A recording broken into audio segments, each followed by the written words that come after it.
Take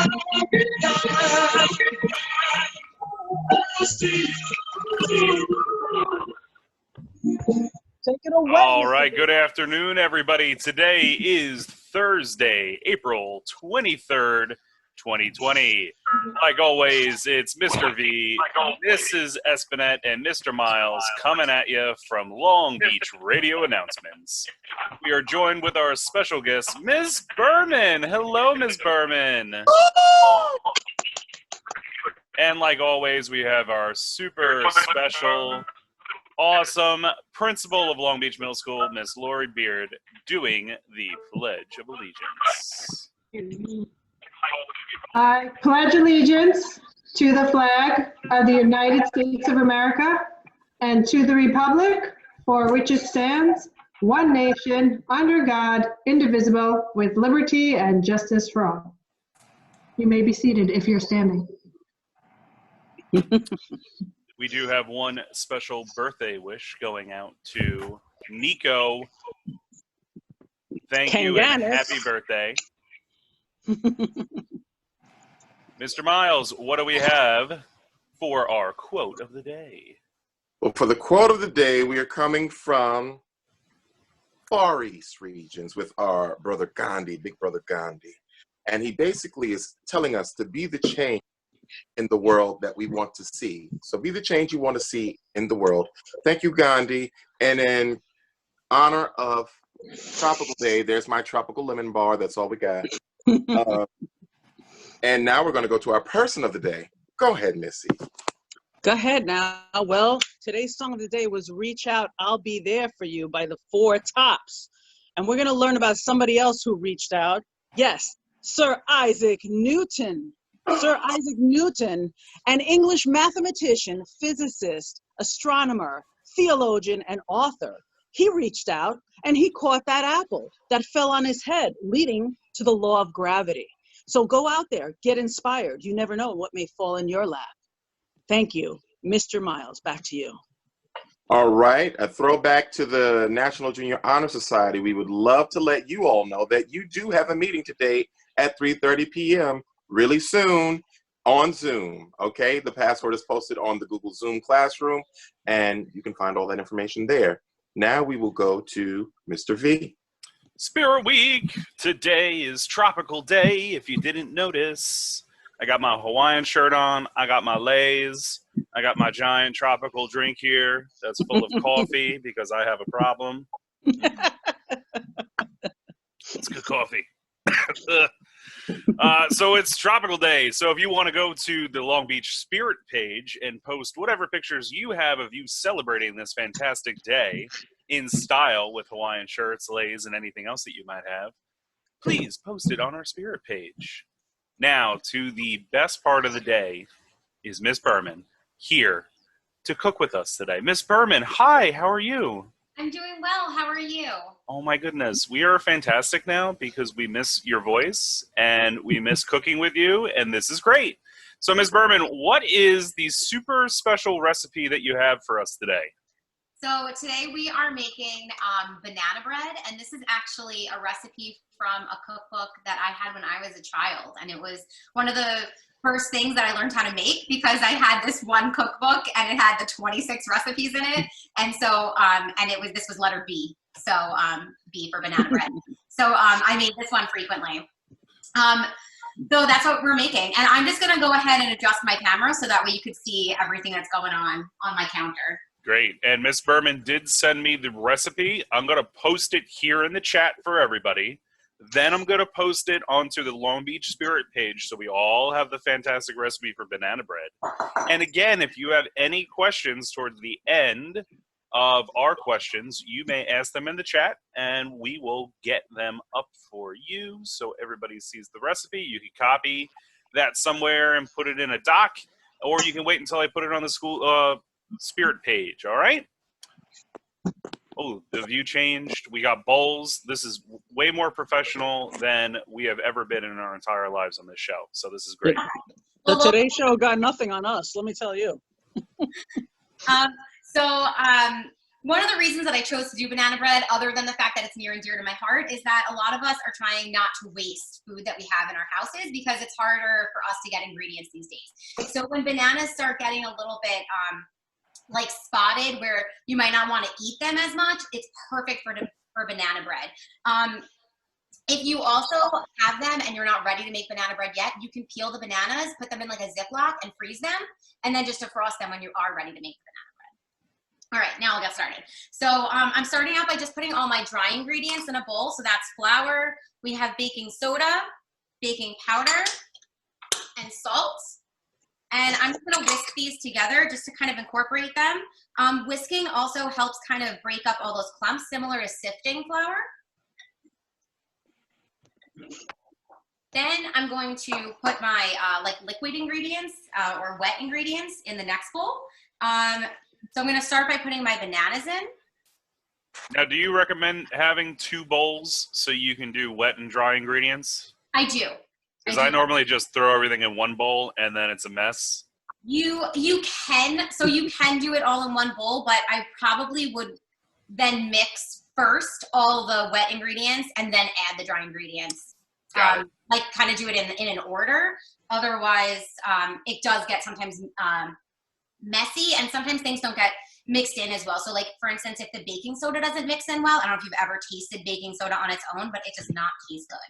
Mm-mm. So if you get like a clump of it. I'll try it later. I have it in my cabinet, so I'll test that theory out, okay?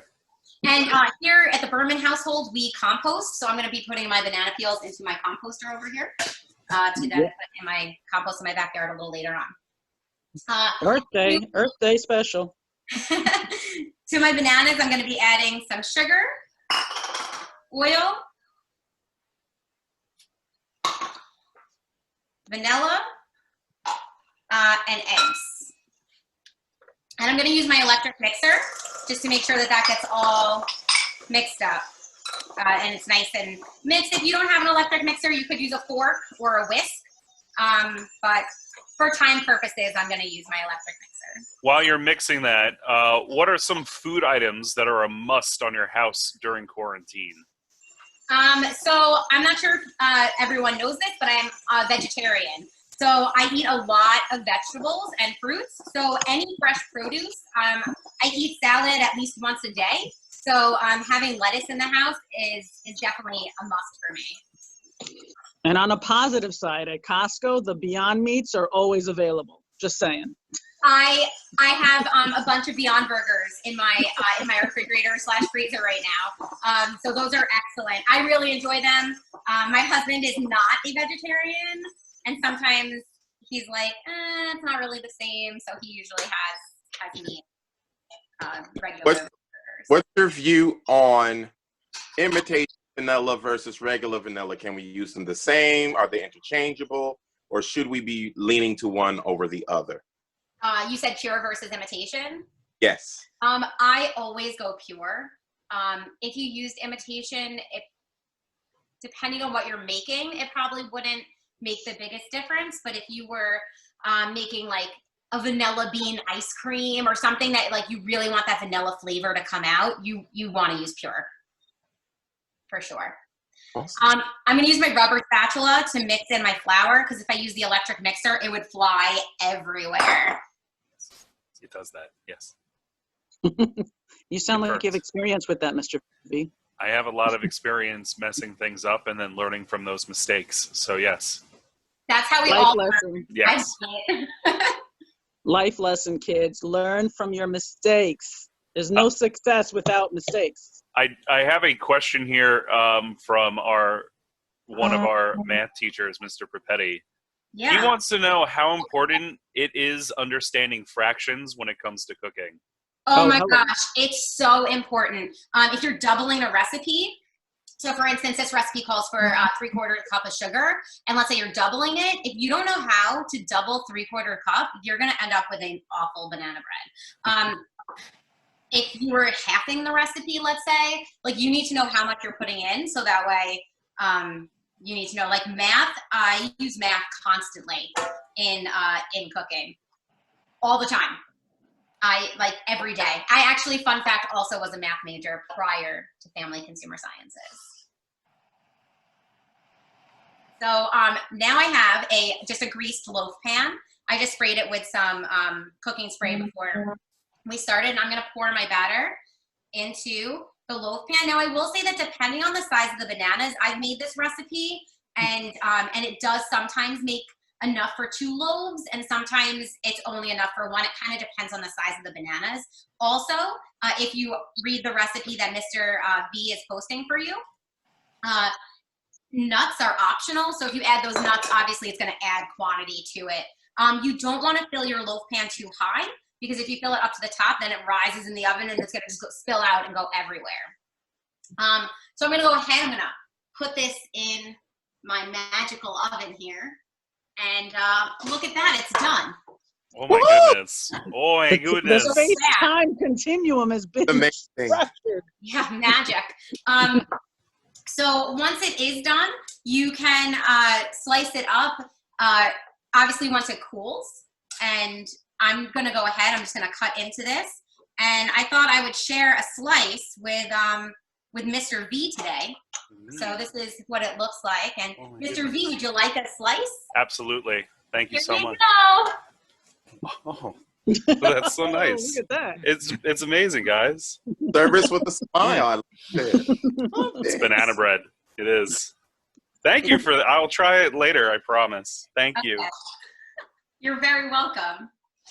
I love Some that. people don't know how funny this actually is, and I am very disappointed in all of you right now. I'm going to be honest, I don't see you when you talk. I only see like your profile picture. I don't actually see you, Mr. V. No, you're not gonna. There's a snake on my face. Yeah. Yeah. It's all right. Everybody can watch when I post it. You'll see me on the right somewhere. It's a lot funnier than you all think it is. So, haha! Well, at least that's what we think. Miss Espinet, you got a question? I do. Yes. In this time of being at home so much, what is something you are sick of making? So I'm going to be honest, I really love to cook. There isn't anything that I am like sick of making because I made it too many times, but I already mentioned that I'm a vegetarian, and I also grew up in a kosher household, so that meant that we don't eat pig products. But my husband didn't.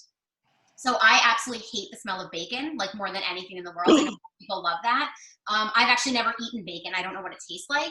But the smell to me is so awful that whenever there's bacon in our house, I just try everything to like not be in the room. I like put the exhaust fan on. Miss Merzinski doesn't like that. That is the alarm clock in this house. And surprised. When I want everybody up, there's bacon frying. And now come back here. I'm going to shift my camera just so you can see me again and not like mine. Mr. Myles, you have a question. I absolutely do. What is a dish or one of your favorite types of dishes to prepare? In general, I love to bake. I do cook and I enjoy cooking.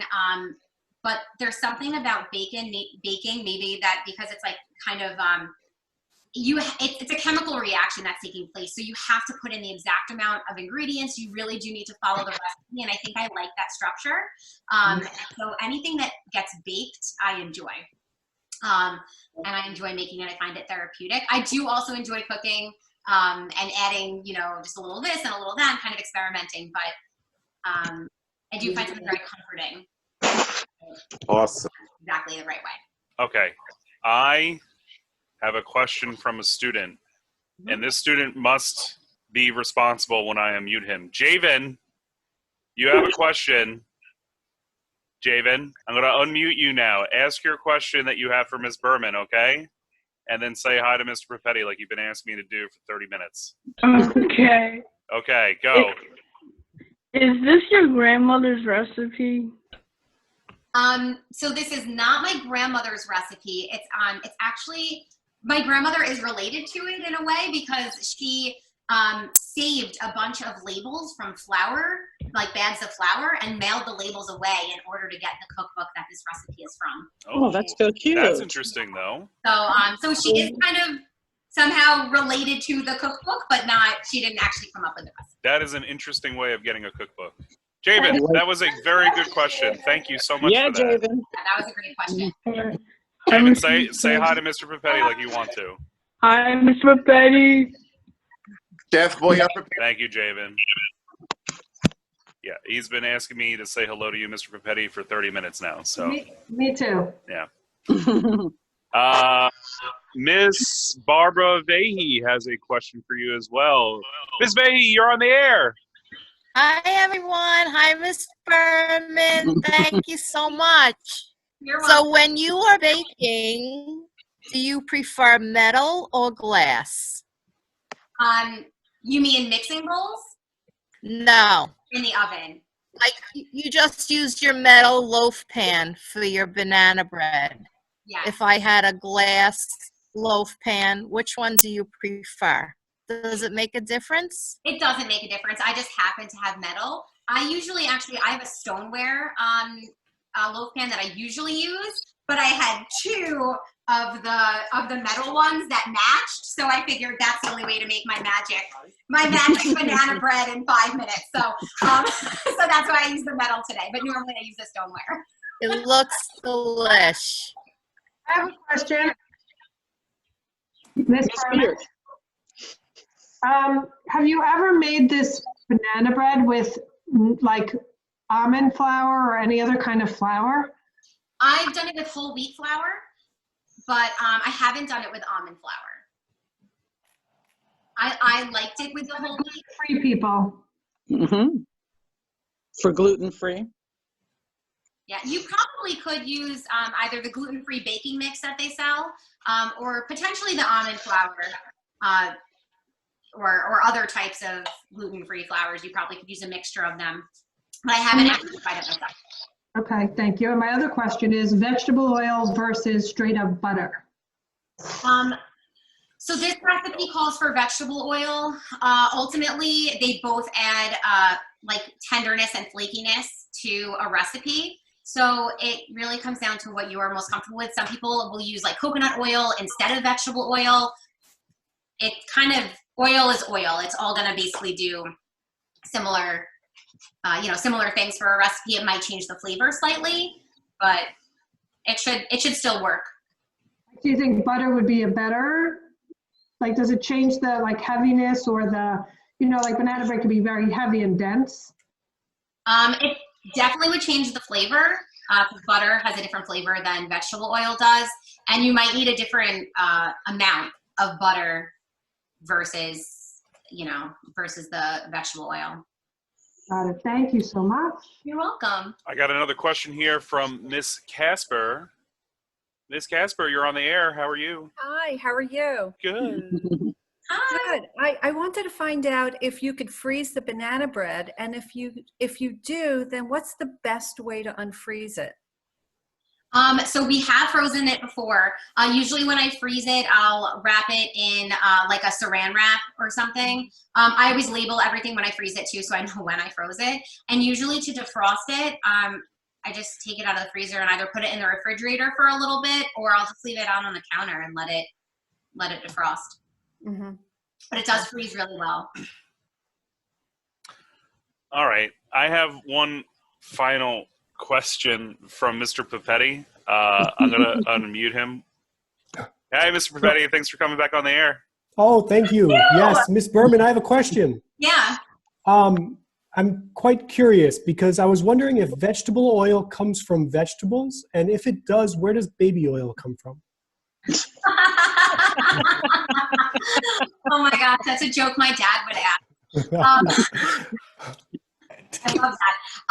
Vegetable oil does come from vegetables, but you do have to just make sure you read it, because canola oil is it's different. It actually comes from a seed called the rapeseed, and the rapeseed was found in Canada, and they didn't think that rapeseed oil would sound as good to people, so they named it canola oil after Canada.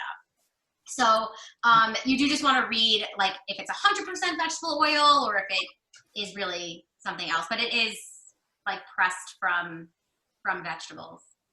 That was much more than I was expecting for an answer. Thank you very much. You're welcome. Are you happy with that bit, Mr. Papetti? And you got Yes. more than you bargained for? I do. All right. All right, we got one more question coming in from Jolie. Joe, hello. I like your question. Please ask it to Miss Berman. What's the first ever meal you made? Ooh. What's the first what? Ever meal that you made? In my whole life? Yeah. By myself? Yes. I remember making pancakes, but I also remember a pasta incident gone terrible, where I overcooked it because I was like so excited to make dinner that I think I started at like 2 p.m. and I let the pasta like cook for a very long time. I remember a pasta dish that went terrible. We don't speak of that day.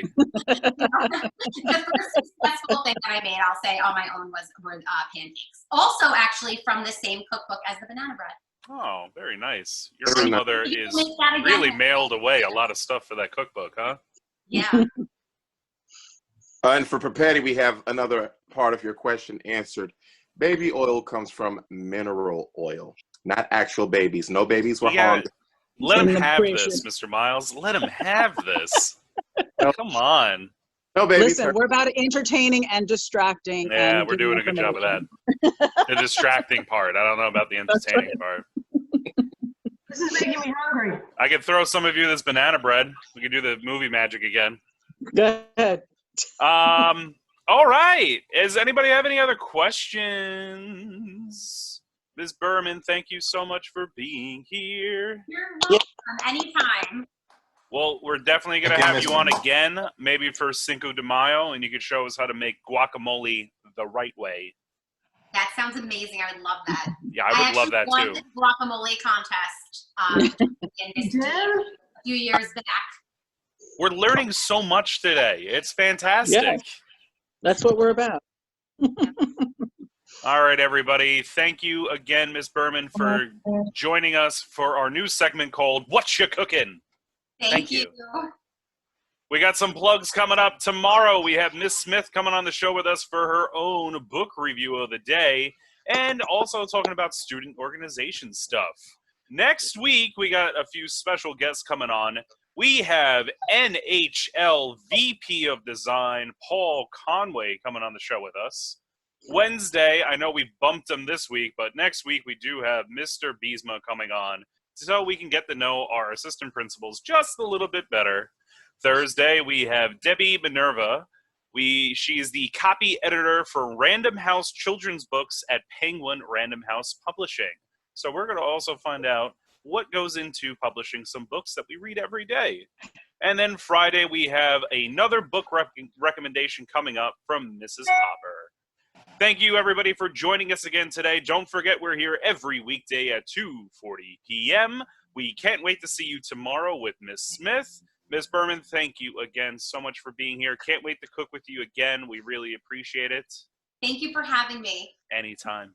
Ms. Berman, one last question came in. When did you start baking? The student asked. Jaden asked. David.